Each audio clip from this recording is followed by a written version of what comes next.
Hello, loves, and welcome back to the Psychic Sages, your podcast for all things psychic development, spirituality, and Reiki. My name is Linda, and I'm joined today again by my lovely and wonderful co host, Megan. Hey. And in our episode today, we will talk about intuition and what journey Megan has been on when it comes to their intuition.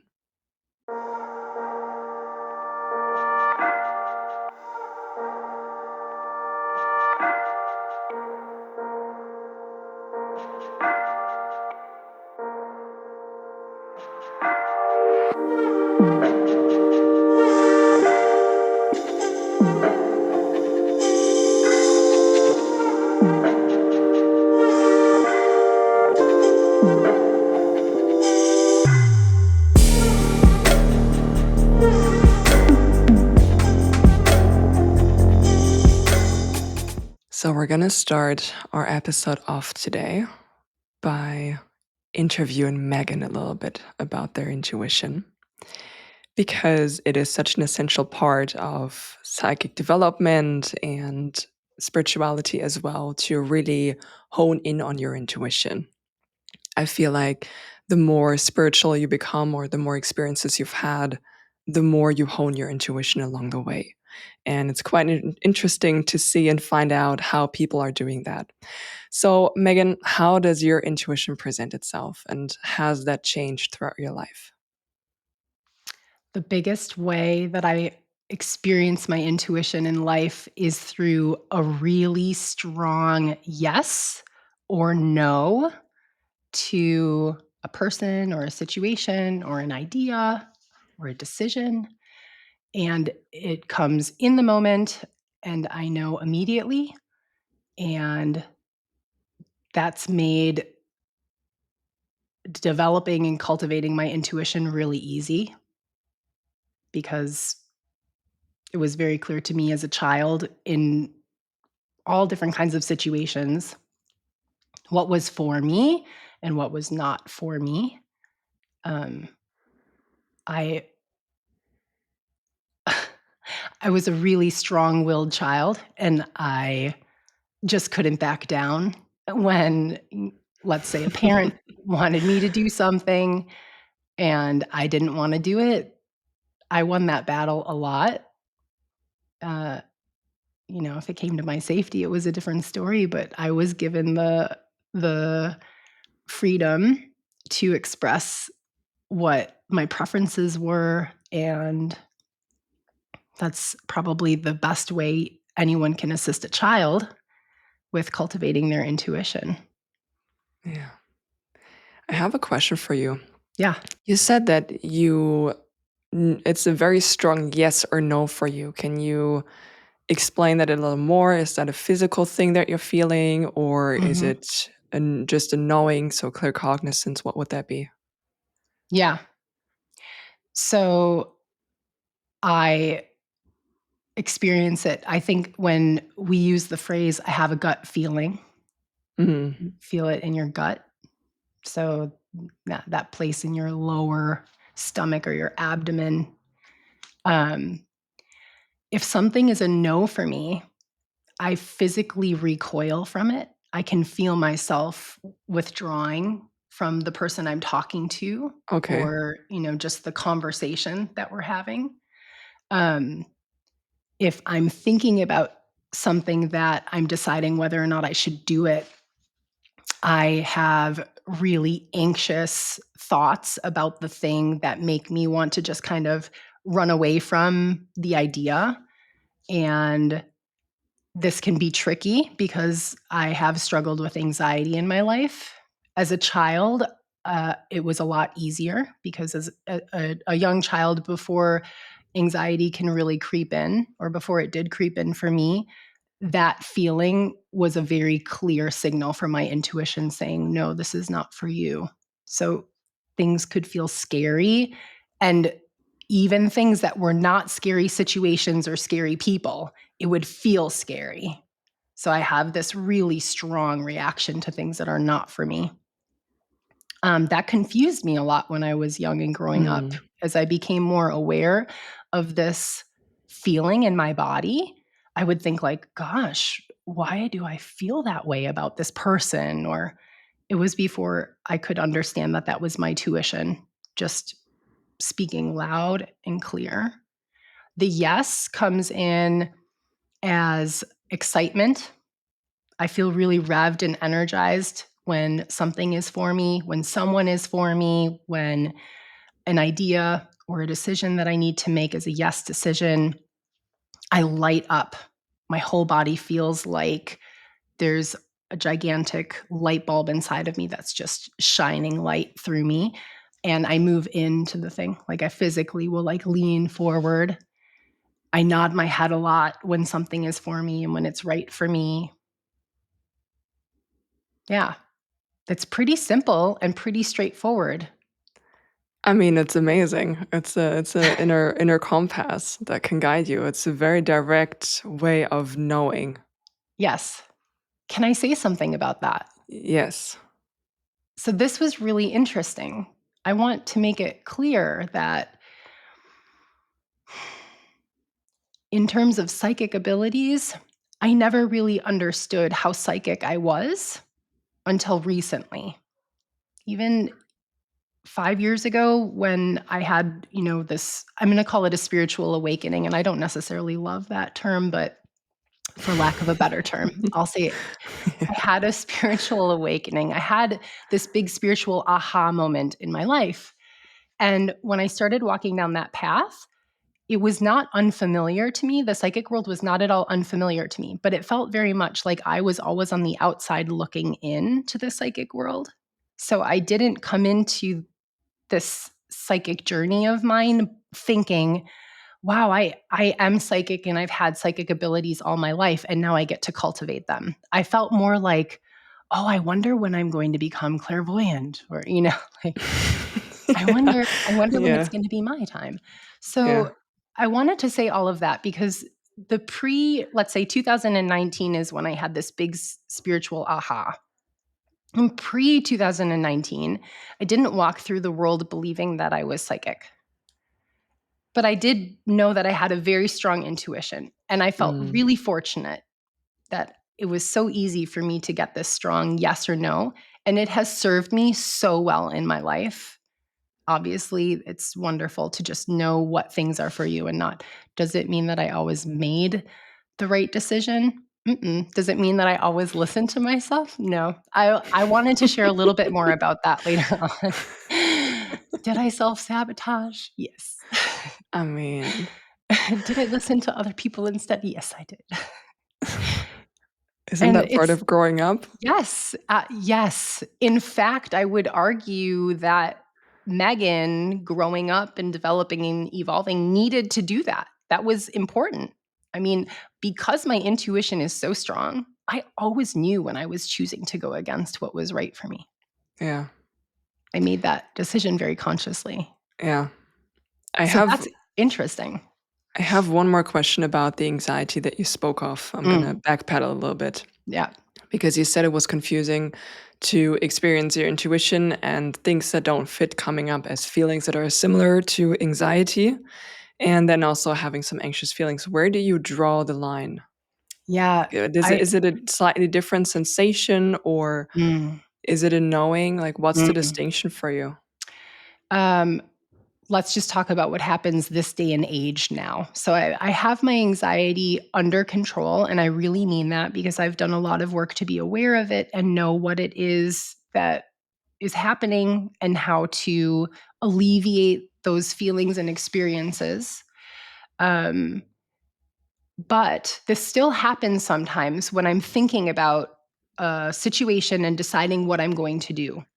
Mm, And I'll realize that I'm feeling anxious in order to figure out if this is my intuition or if this is just I call it my monkey mind, like the monkey. I say it's the monkey on my back. It's always on my left shoulder. So my monkey on my back if it's like, oh, and this might happen and blah, blah, blah, ah. So if I'm trying to figure out if it's my monkey, now I have different techniques that I can use to quiet that. I actually um, did conventional therapy for a brief moment in my life, and it was really helpful at the time. Again, my intuition was like, now's the time, do it. And when it was no longer the right way for me to move forward, I stopped. But my therapist said, and I think this is a trick that can be useful for a lot of people. And I think it's pretty well known if you work in therapy in any capacity. My therapist asked me questions about my anxiety. What did it look like? What color was it? How big was it? Um, what did it feel like? And where was it? So she asked a lot of different questions. And we figured out that it's a monkey that sits on my left shoulder. So now I can just visualize my monkey and I can say like, okay, monkey, I'm letting you go. Her trick was to move it from the left shoulder to the right shoulder. And as soon as I did that, it would get really quiet. Now I have a place where I let my monkey go into like some trees and it goes off. Sometimes I have bananas that I'm carrying around, which is also part of my anxiety, like feeding it, So I'm like, okay, I'm taking my bananas and I'm putting them down for my monkey, and my monkey can sit over by the tree and do it. And that releases me of that. So that's one trick. But there are other tricks. And I think when you and I get into other episodes in terms of meditation and breathing techniques and things like that. All of these things have been really useful. But we brushed on this in, I think, the episode where we talked about your intuition, that in the end, it is a calm and clear message that comes to you. So Yeah. I know that I say that my intuition can make me feel like I'm really scared or like it's anxiety. But at the end of the day, if I bring myself down enough, I'll still receive the same strong yes or no, and it will be calm and clear when I Mhm. when I really get down to the bottom of it. Good. And Thanks for that's answering. important. Yeah. Sorry? I said thanks for answering because I feel like a lot of people can relate to that, particularly when you feel it more on a bodily basis to make the distinction, right? Takes a bit of time. I think So, depending on what we've experienced in our life, that this can get kind of messy. If you have an intuition yeah. the way that my intuition works, then it can get tricky. I definitely had years of my life where I was in a bit of a spiral because I was making fearful decisions, thinking it was my intuition and it was my fear. I also Mm. bounced in the completely opposite direction when I opened up into my psychic path and my spiritual development. I thought, oh no, I've been making all of these anxiety decisions, which are shutting me down. And my heart chakra at the time was opening up. And I was like, I just need to connect with people. I need to stop shutting people down. I need to stop putting up a wall. I told myself a story that actually I was not following my intuition and what was right for me. And I was being very fearful and putting walls up. And I ended up having a horrible experience where I was opening myself up to a person that ended up causing me great harm and really pulled the rug out from underneath my world. And it was a big lesson. Like, I think that's the question that we were trying to answer just now. How do I figure out what's my intuition, what's my anxiety? I got Mm. really mixed up for a while. And then this one experience that I had where I threw myself into a situation, and this is so interesting.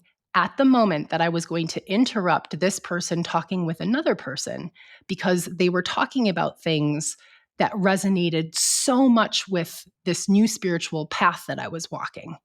And I thought, what are the odds that I'm sitting in this cafe and I'm sitting next to this person and they're speaking my first language and they're saying all of these things that are just totally connected to what I'm doing?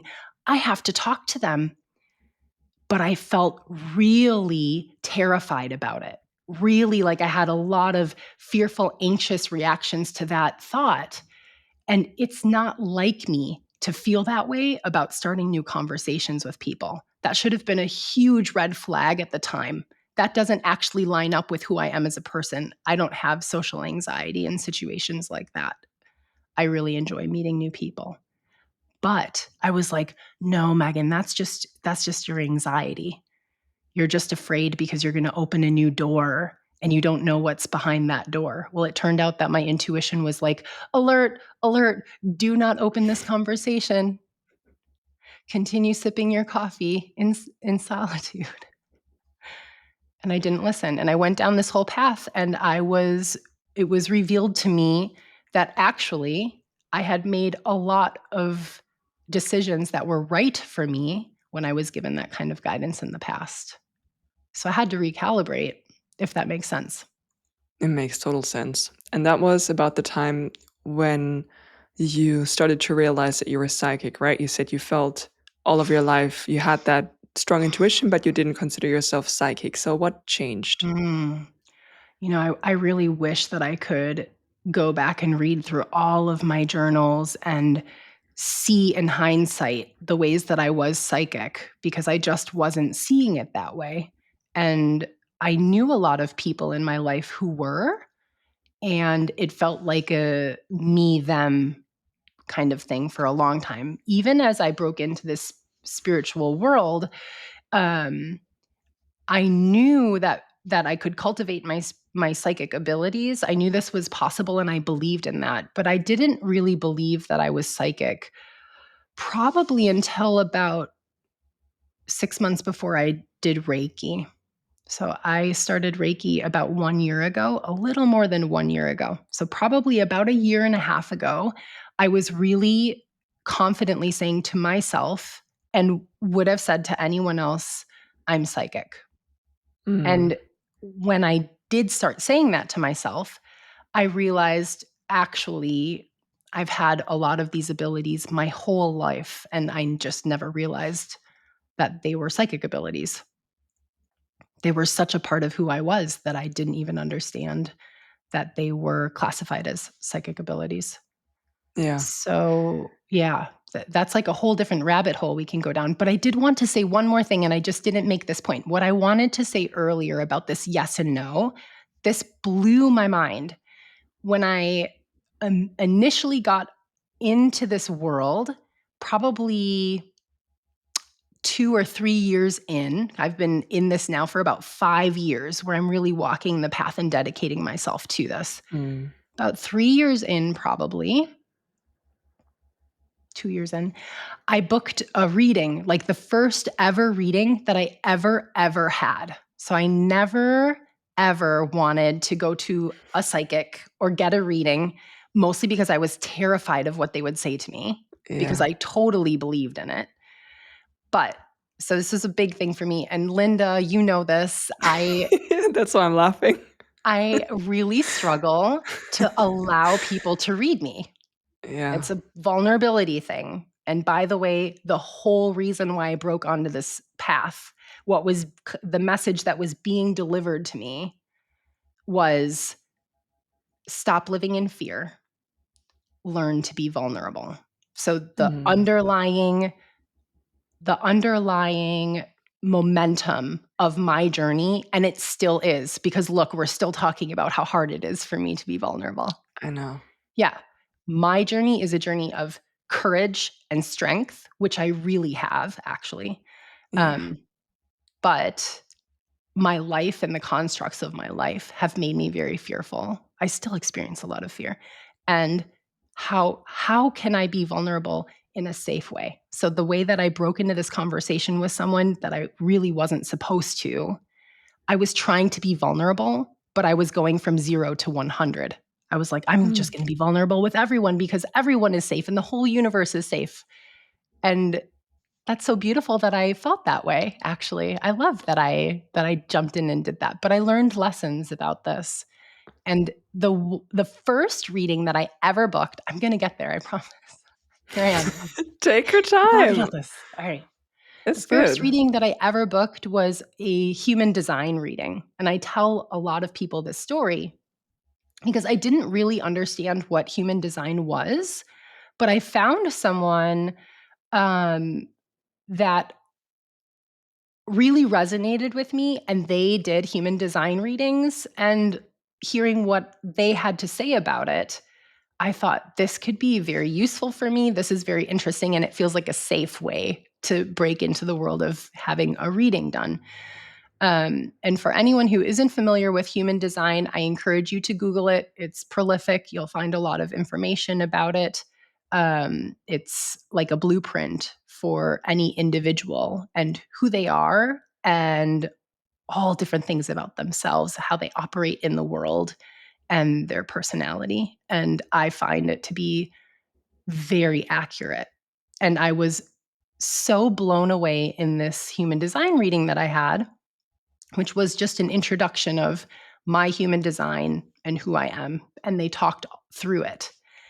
And they said two things to me, which I already knew about myself, but it was so important for someone outside of me to say it because it changed the whole way I moved through the world. The minute I was told this was number one, you have a gut authority, Megan. That means you feel in a moment what is right for you and not right for you. And you have a strong yes or no reaction to that.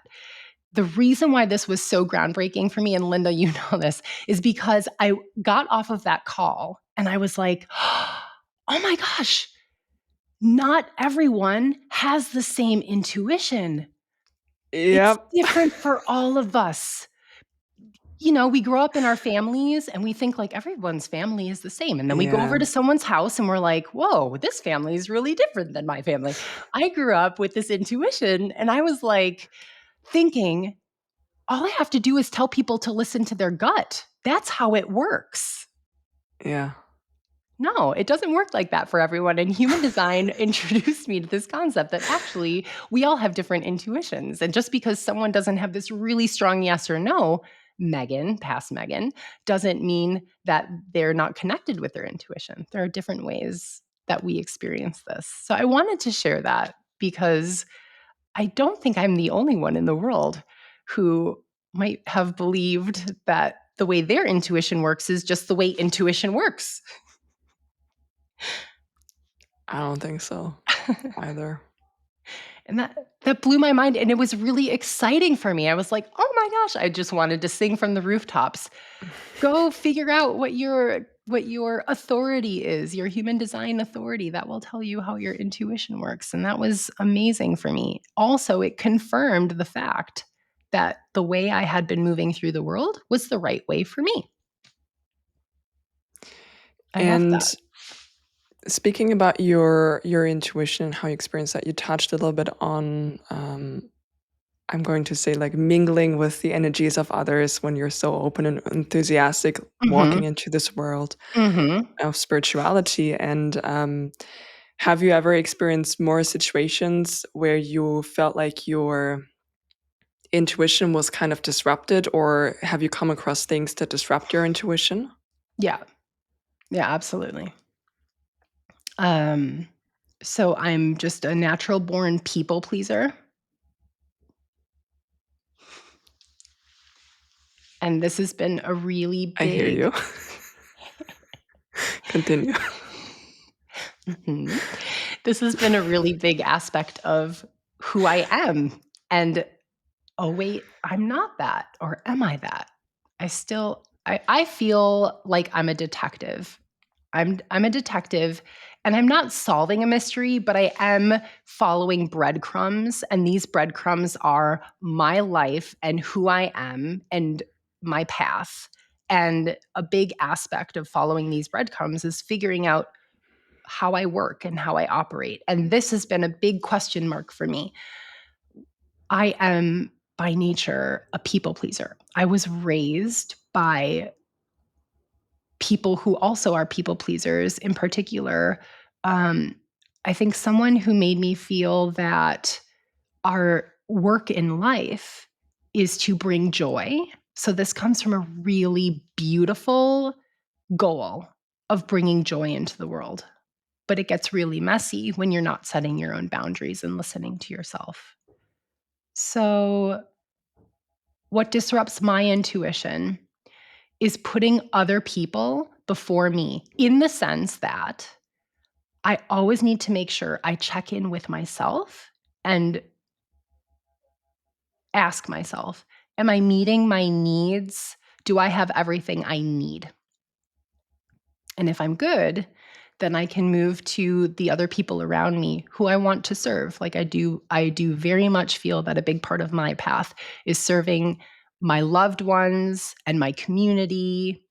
And I had a very messy section of my life where I wasn't being careful to meet my needs. And that's another element of human design, which came through loud and clear to me, is that I have to be careful because, in fact, immersing myself in other people's ideas and opinions can overpower my own inner voice. So Mm. I'm very grateful that I have this strong intuition, this strong yes or no, this gut authority that I have.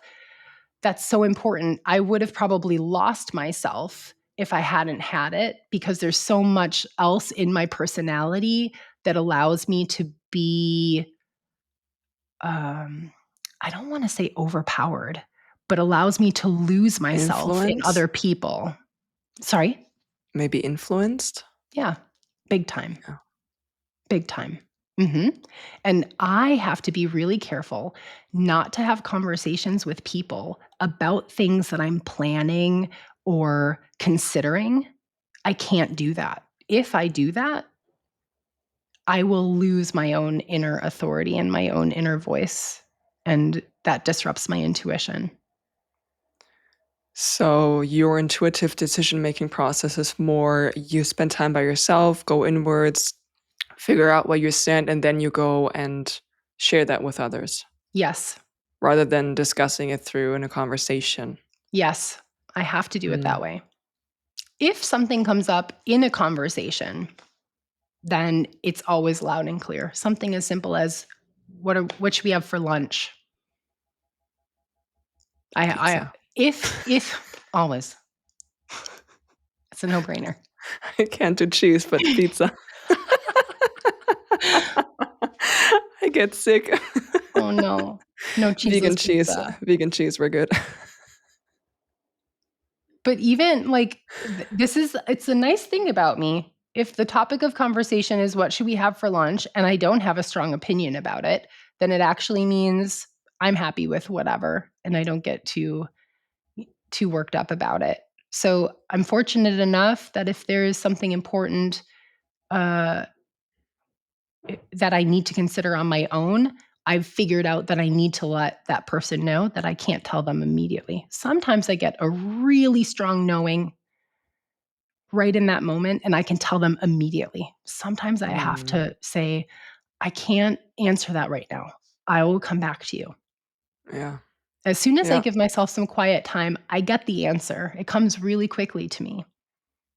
It's good. I mean, it's really powerful to have learned that skill to communicate that and say, okay, I actually need a moment to tune into myself, right?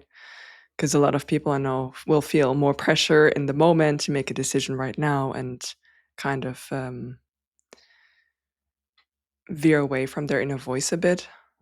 This is Absolutely. actually where the people pleasing kind of comes Yes. in, right? Yes, and again, I've spent parts of my life, um, choosing to allow other people to have the say because I was too afraid to stand in my power.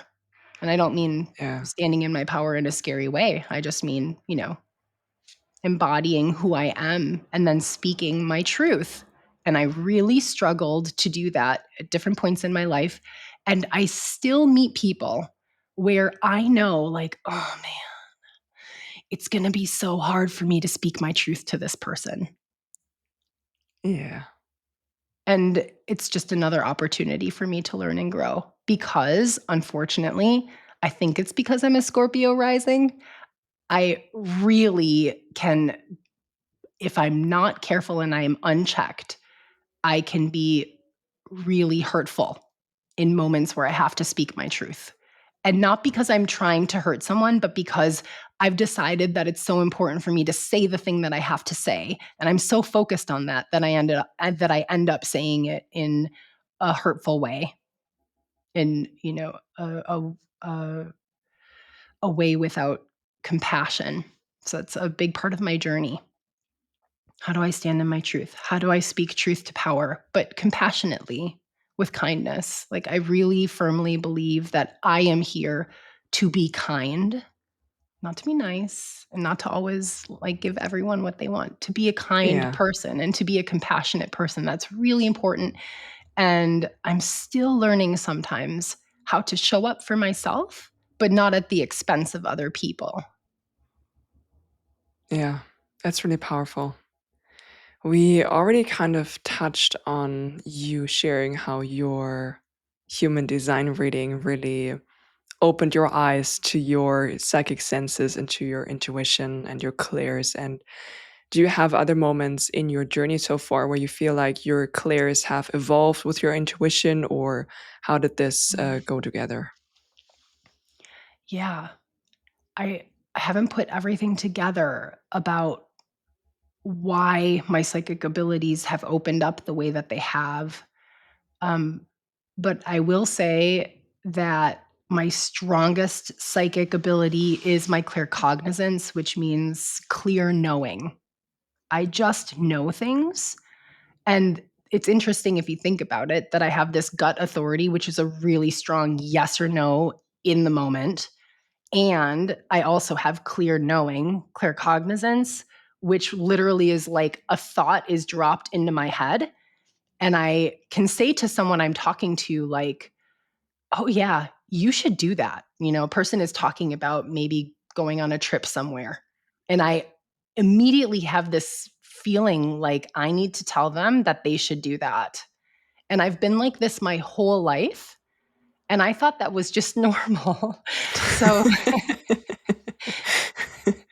Yeah. poor people who knew me for such a long time. I was walking around thinking that the way I am is the way everyone else is, and I think I was trying to get people to be able to experience that. But we all have different psychic abilities. This clear knowing, the clear cognizance that I have, it's just a true part of me, and I cannot say anymore how it was when I was younger because there's no then and now. It has just Mm, permeated my life and always been a part of me. And when you're psychic in any way, you always figure out that you were right as long as you're still in the orbit of the people who you have visions about or true. hear messages about. I was always getting feedback that this clear knowing was right. It was spot on, and that always felt like it completely was a part of my intuition. The gut authority that I have, this yes or no, the clear cognizance that I have, it always felt like it was just my intuition that was mine. And it things broke way open when I first went on my path, opened up my heart chakra big time, decided I was going to open myself to people. My claircognizance was maybe from 10 to 80. It really opened up fast. And I was still living in that world of everything is safe. This is beautiful. This is a beautiful gift. This is exciting. And I went to bed every night meditating with my eyes closed to just see what I was going to see on my screen that night. And there was nothing that I saw that was scary to me, and nothing that I saw where it made me feel like, oh, I better figure out how to temper this or uh, keep myself safe or secure. And What do you then, mean? I sorry. need to interrupt you for a second. What Mm, do you I mean, I know what you mean because yeah. we talked about Yeah. this, but the people who are listening, what do you mean when you say you see things on your screen? I just want to make it clear this doesn't happen to me anymore. So, this was something very specific at that time in my life in like 2019 and 2020. So at that time, I was really psychically open, but in a way, exactly what I was saying about having this conversation with someone where my intuition was saying, "No, this person isn't for you. Have a seat."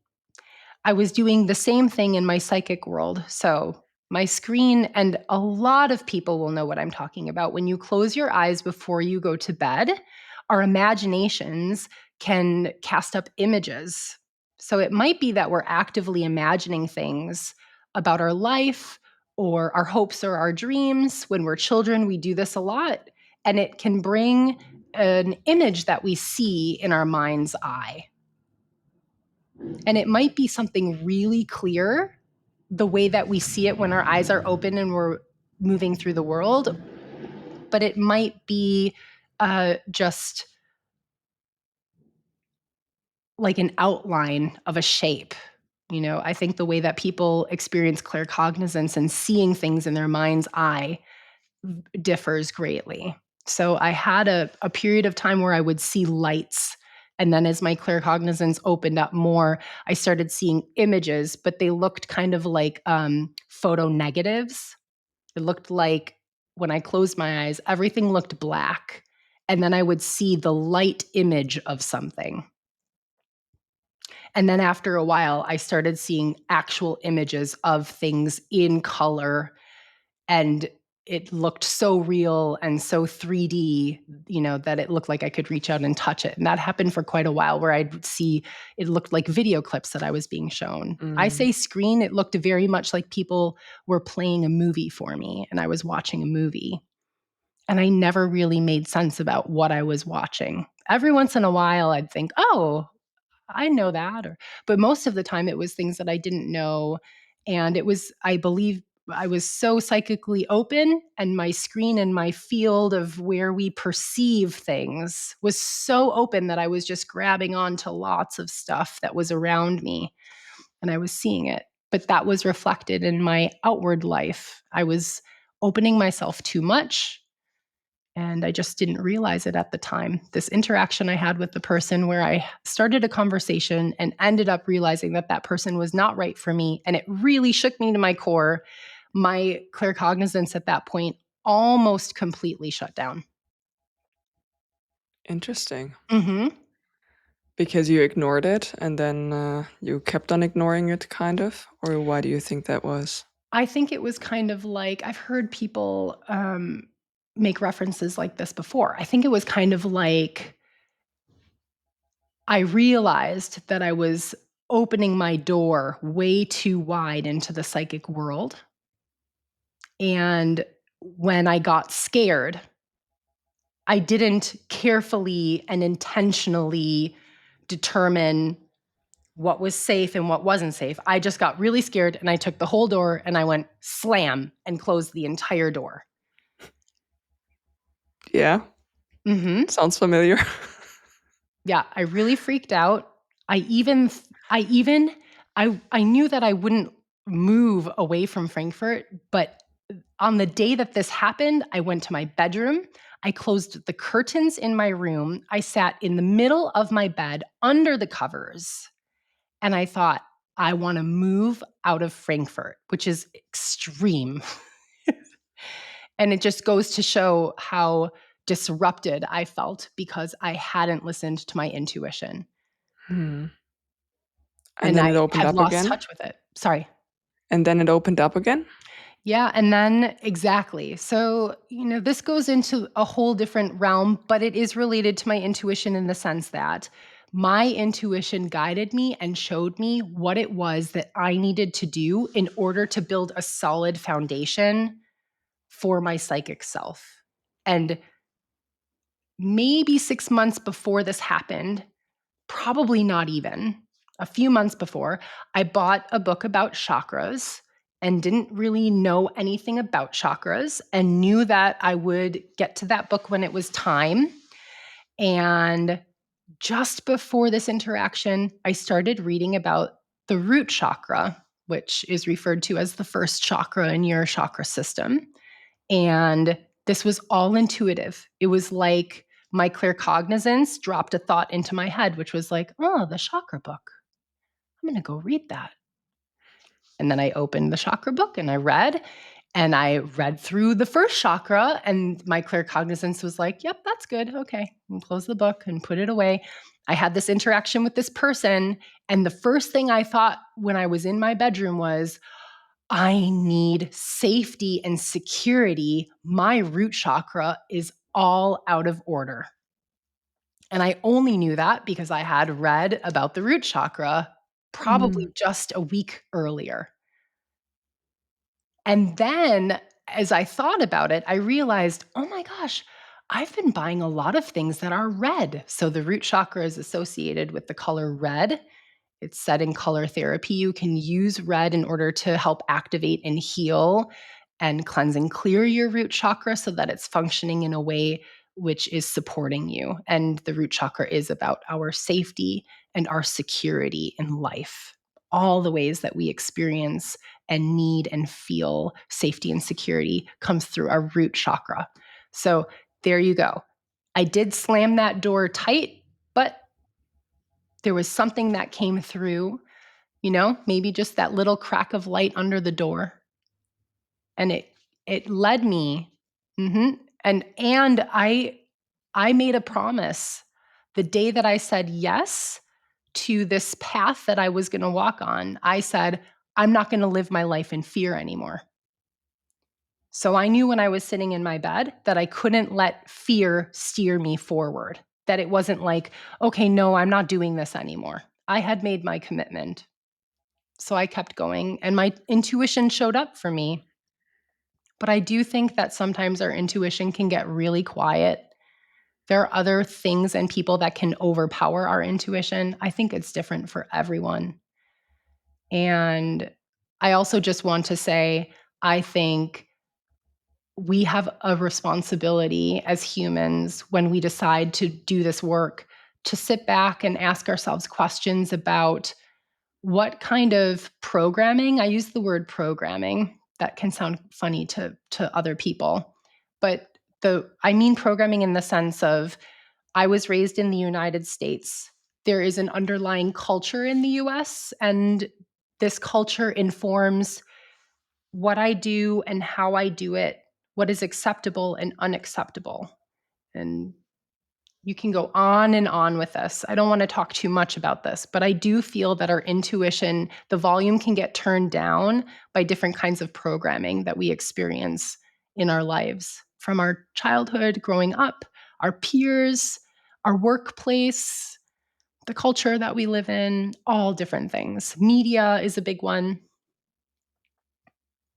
I think that's really true with the programming, and the way that I always envision it, like we're little sponges and we soak up everything from our environment. That's like family, like you said, school, everything else, what's acceptable, what's not Yeah. acceptable. And I find it really interesting, this rediscovering your intuition or connecting with your intuition in the context of that, right? Because there are certain senses of intuition that are actually spoken about very openly when you think about it. Like I said, it's a gut feeling. And it's this like gut feeling, even though we already or you already shared that it's different for everybody and people experience intuition differently. That's true. But gut feeling, this physical sensation to knowing whether something is right or not, is so ingrained in our society that, I mean, and I'm German and we have the same word, right? We have the same phrasing for that. It's das Bauchgefühl. My gut tells me whether or not something is right or not. And then there are the other senses that are a lot more, I'm going to say, underneath the surface that people don't talk about. And I know that you have been in the last couple of months, like going through an evolution when it comes to these senses. Yeah. Do you maybe want to talk a little bit about that? Yes. Yes, it's true. I'm still at a point in my journey where I'm integrating clairsentience is my new it's not new, but it has really opened up for me and it feels new. I'm really grateful that the volume got turned up so much on my clairsentience. And here's my shout out to Reiki. Here we go. Reiki is the number one thing that took the journey that I was on and I was walking it and I am sprinting it now with Reiki. Yeah. Thank you, Reiki. Reiki changed my life. It's not an exaggeration, it's an understatement. I'm a different human now. And the Reiki healing that I've been giving myself completely strengthened the relationships that I have with, I call them my team on the other side. So these are the guides that I have who are my spiritual guides. I call them my team of light. And it's a shout out to Lynne Jackson, who's a psychic, a very gifted psychic medium in the US, who wrote a book. And I read her book called Signs. And that's the term that she uses. She says team of light. So I've borrowed that term from her. My team of light, I'm so much more connected with them and know them so much better than I did before. Reiki and the Reiki sessions that I've given to myself, that's been a portal to me meeting them, and cultivating a stronger relationship with them. And my psychic abilities have been opened up in the most amazing way. My clairvoyance is still, it's there a little bit, but it's not breaking wide open. And I'm curious about that. But I have some new thoughts. These are new thoughts now in the last week. So Oh, I haven't claircognizance heard has, those. yeah. So let me share. Let me share what I'm thinking. All right. So my claircognizance, I feel like it's there and it is solid, and that's my number one. My clairvoyance, I'm not sure that it's ever going to be bigger than it is now, and that's okay. But there was a time where I thought it was, and it was a time when I was seeing eyes everywhere, like, eyes. I was seeing eyes everywhere for the last year and a half of my life. I couldn't stop seeing eyes. I wanted to buy jewelry with eyes on them and clothing with eyes on them. And I was noticing, pictures of hands with eyes, and I was drawing pictures of hearts with eyes. And I couldn't get my head out of the world of eyes. And I was really fixated on the obvious, which is our third eye. So I really assumed that this was a message coming to me about my third eye. And I tried to go down the route of the third eye and lots of things connected with it.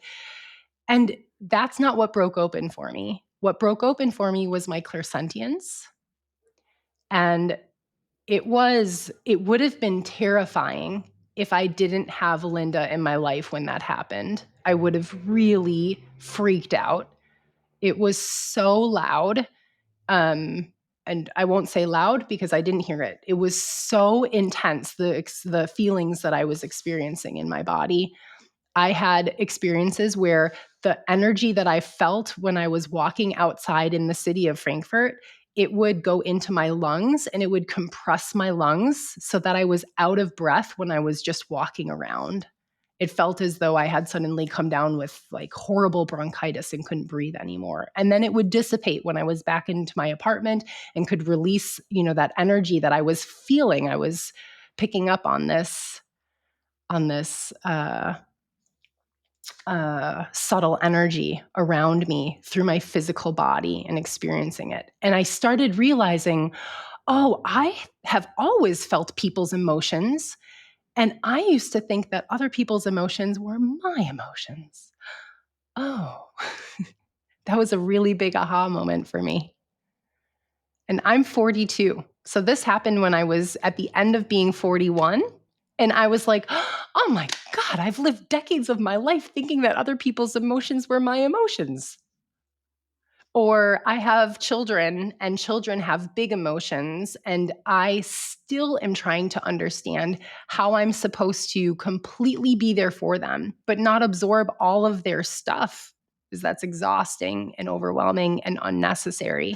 I'm still working on that, but that's a clairsentience thing where I'm like bringing their emotions into my own physical body and feeling it. Or I can feel if one of my children gets sick, I will feel their illness in my body, and then I have to instruct myself to just release that, and it's not mine.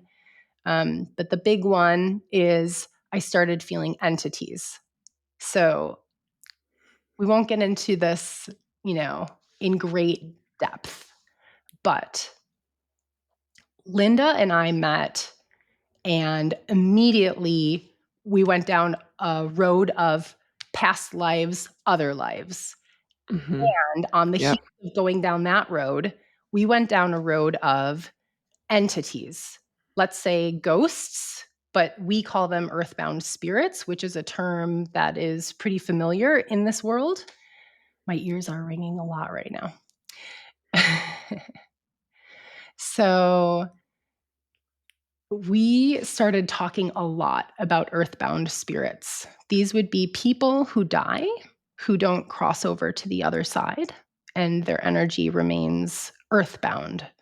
And this energy can actually be really disruptive to a human being. And there are all different ways in which they can have a negative impact on us if they're around us.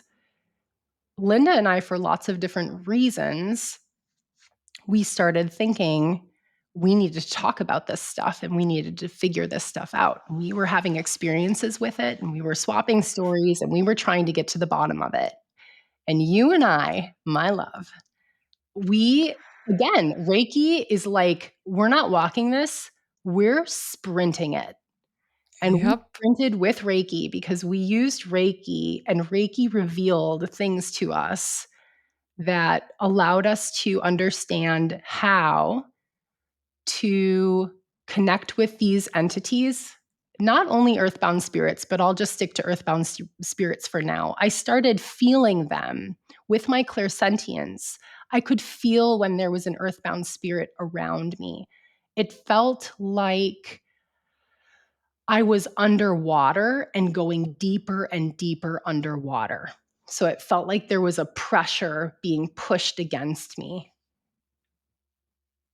Very often, when I have entities around me, I'll also experience ear ringing or just pressure in my ears, similar to like raising altitude. If you go up in an airplane and you feel like the pressure in your ears is changing, I often experience that when I have other entities around me. So if an earthbound just walks up right next to me, I know because suddenly I feel like I went from Earth up in an airplane. And that's all clairsentience for me. I think ears ringing is clairaudience. It's a sound that we experience and can hear. But for me, I have a lot going on with the pressure system in my ears and my body. That's how I experience a lot of these entities that Linda and I have around us. Not so much anymore because a big part of us sprinting with Reiki was also understanding how to keep our homes, how to set boundaries so that we have a free and clear space that we live in. And I that mean, huge, fast journey that we went on. But my clairsentience just really exploded and showed me I had always had that ability. I just did not understand that I had it. And I was really not getting the message for decades of my life, unfortunately. But so my big ones are claircognizance, just knowing things, and clairsentience, feeling it.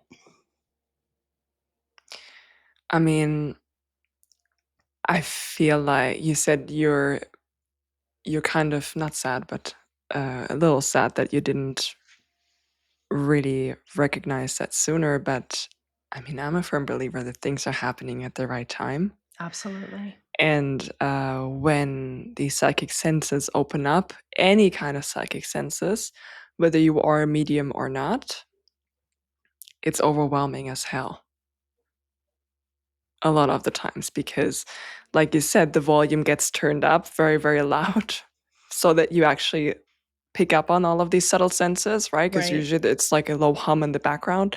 And if they Right. never turn up, then it's difficult to know that something's changed or something's different. Right. But ultimately, I think it like you arrived at your work. you, Absolutely. you arrived at the right workplace. Absolutely. And I want to say this for anyone who's watching or listening, please don't waste time comparing yourself to someone else and the abilities that you have and how they work. I made that mistake up until very recently. I told Linda, I was waiting for my clairvoyance to kick in the way that their clairvoyance works. Because the way that Linda was experiencing all of this was also through clairvoyance and clairseeing of a lot of what the two of us were experiencing. They were seeing this. And I thought, oh, that's coming for me. Linda and I are doing very similar work in the energies that we're working with and what we can do with them. But my psychic abilities, this claircognizance that I have, which is really, along with clairsentience, the two senses, the two extra sensory perceptions that I have that inform my work in Reiki and how I know what's there and what I need to do. And every once in a while, I am so privileged to see something, but I want to speak to this. There is an obsession that we humans have with seeing something. Yeah. And I recently, in the last year of my life, started following a lot of families and people who are blind and deaf and learning about their worlds and how they're raising their kids and what they have to say about this. And I think that we can all take a page from the book of my senses and the way that I experience the world is no better or worse than yours. It's different, but it's mine, and I make sense of the world based on my senses. So, yeah, it is super amazingly fucking cool how, Linda, you see these things. That is so cool. But I also have the privilege of hearing about it from them. And when I go in and do my work, and I'm not seeing it all, but I'm feeling it and I'm knowing it. And that's also really cool. Like, I cannot say that my experience is worse than their experience. But for a little while, I kind of thought that it was worse in the sense that it was going to get better and my clairvoyance was going to break open. And now I don't think that's the deal. All my eyes that I see are on hands. And I think my message from spirit to me is you're seeing the world with your clairsentience, Megan. Your clairsentience is your eyes. Those are your eyes, not your third eye. Yeah. Can I share one thing with you? I've actually never told you this before. I'm already smiling a bit Tell because me. Yes. so for you listening or watching, basically if we take you back to the beginning of 2024, when all of these entities happening, like just popping up everywhere around us, and we were basically needing to figure out what the hell are we going to do with this. It was a sense A little of bit scary, yeah, a lot of bit just annoying.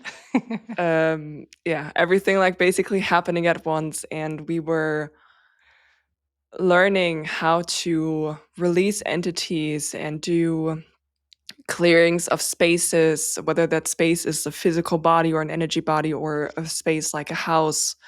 We were learning these things alongside each other and developing these things alongside each other. And it was really funny because sometimes I would leave Megan a voice message and saying, hey, in today's session, I got the intuitive hit to do this and this. And then what I saw visually was that and that was happening.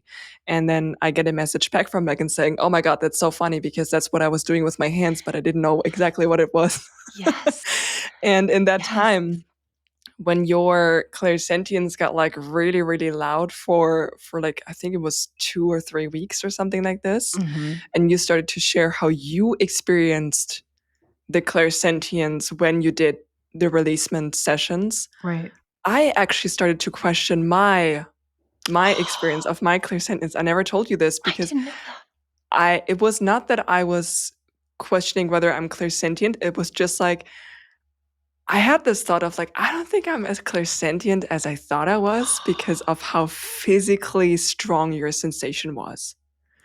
But Well, I was see? occupied with my clairvoyance breaking wide open. So, I was busy That's so on other interesting. fronts. And then my senses started to shift and their clairvoyance got so strong that now That clairsentience is present, but I know it's a bit lower down right now in terms of volume because of my environment right now. Um, but that made me realize that actually, I don't think actually it is my strongest. And was only through the comparison. But again, like, it wasn't negative for me. It was just like, oh my god, it's so strong for you. Okay, okay, I Gosh. never felt it like this. Well, there you go. What we're trying to say here is that the human condition is a condition of comparing and judging, and it's something that Linda and I talk a lot about, you know, trying to let go of the judgment and the comparison just in life as humans. And that's I wanted to send that really strong message today when it comes to intuition. Your intuition is your intuition. It's beautiful, it's amazing, it's remarkable. You're so capable, and it's just there for you all the time and with you, and continue down the path with your intuition.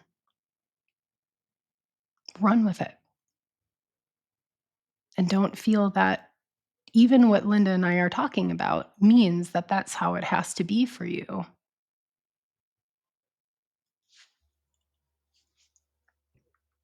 I think that's the most important part.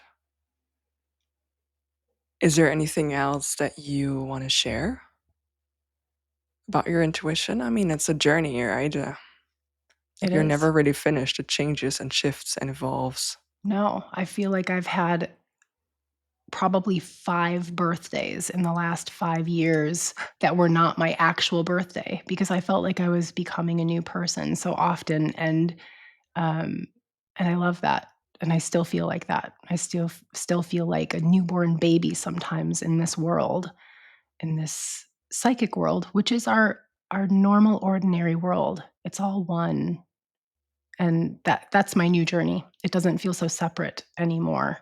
That's really remarkable.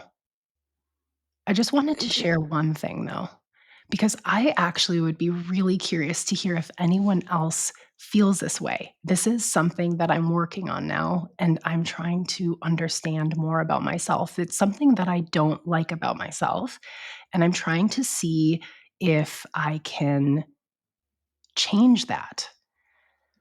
I don't like having to explain myself to other people. And I realized recently it's because when my intuition kicks in, I know my intuition is right.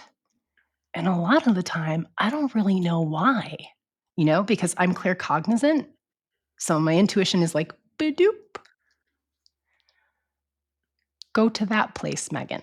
So then I say to Mr. X, I'm like, "Okay, Mr. X, I'm going to that place." And Mr. X is like, "That place? Why are you going to that place?" And then my reaction is to get really defensive and annoyed that Mr. X is asking me about this.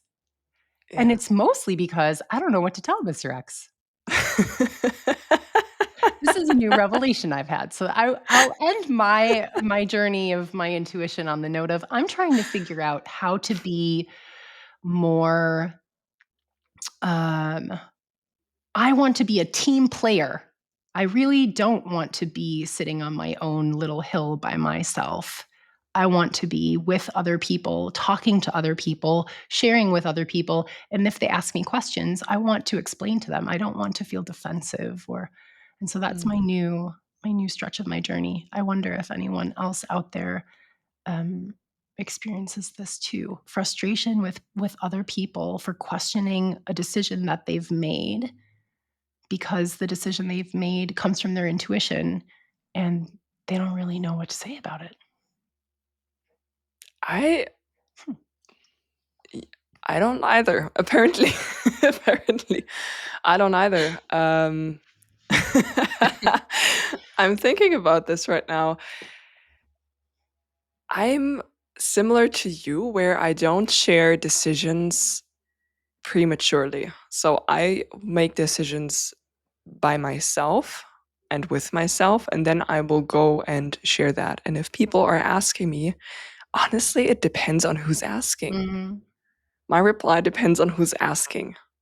is it someone where I can say, "Oh, my intuition told me," or, "Oh, I saw it in a vision," and they're not gonna think I'm crazy? Right. Or is it someone who that doesn't fly with? And then maybe I will say, "I have a gut feeling that I need to do that," and that's usually, now we're back to what you said earlier, that's usually more universally accepted when you say, I don't know, I have a gut feeling that it would be a good idea for me to do," or I just say, "I just really wanna do it." I basically don't give a lot of reasons, but I don't really get defensive. I'm just like, "It's what I decided." That's Mhm. that. Mhm. And then I Yep. won't go deeper, but if I can share, like, yeah, I saw it in a vision, or uh, I can be more accurate with how I got this information, I'm gonna talk to you for a half hour. At least. At Listen to least. this. At least, yeah. It's This is how true. it came up. Yeah. It's I true. mean, you would know. But I find it really interesting because my reaction when people tell me that they made a decision about something, I'm very supportive of when someone expresses that. And I think it's because I'm coming from a place of I want to honor their intuition. I want to honor the fact that they've made a decision and they're sharing where they're at. And again, that just shows so much that I see myself reflected in other people or that I'm projecting myself on other people because of course that's just my experience is that's what I want. I want people to not question what it is that I'm saying. And is it because I'm so easily influenced by other people and I don't want them to shake my foundation? Yeah, these are questions I'm asking myself at the moment. All intuition related. I mean, I'm very sturdy. Yeah, you If are. I if I if Yeah. so much earth. Yeah. Yes. So much earth. Mm. This is it. Yep. Everyone else could say something else. It doesn't matter. I've made up my mind.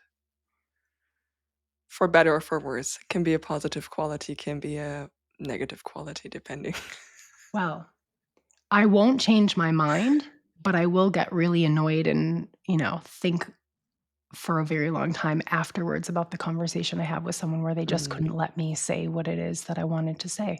And so, yeah, I'm interested in not pulling that energy in anymore. Yeah. Yeah. I think actually that might be a good closing question to ask people if they want to comment, or if you're listening on Spotify, there's also the option to answer a question. And maybe we're going to pop that in there as a question. I think that would be nice. I like that. How are you reacting when someone is questioning that? Are you Mm. also answering in different ways depending on who's asking? Or do you have any kind of advice around that topic, maybe that you Yeah, experienced on your journey so far? I love that. Yeah. I think this is a great closing question for today. Yeah. Thank you so much, Megan, for sharing your journey and letting us pick your brain, your monkey brain, your intuitive brain, and your senses, and taking us along on this journey with you. And I My mean, even pleasure. very, very accurately about what's happening right now. And I'm excited. I mean, I couldn't be more thrilled to be on this journey with you and to see you grow and develop. It's an honor. I mean, it's an honor. I never had someone who was so intuitively connected in my life like that before, and Mm. I don't even have the no in no language do I have the words to describe that. So thank you. Thank you for sharing that with everyone else as well. And to all of our listeners, or if you're watching, have a beautiful rest of your week, Mm. and we'll see you again next week. We're going to talk about the topic of protection, energy protection. Yes. Just a heads up for you. Yes. Have a lovely day. Bye. Bye.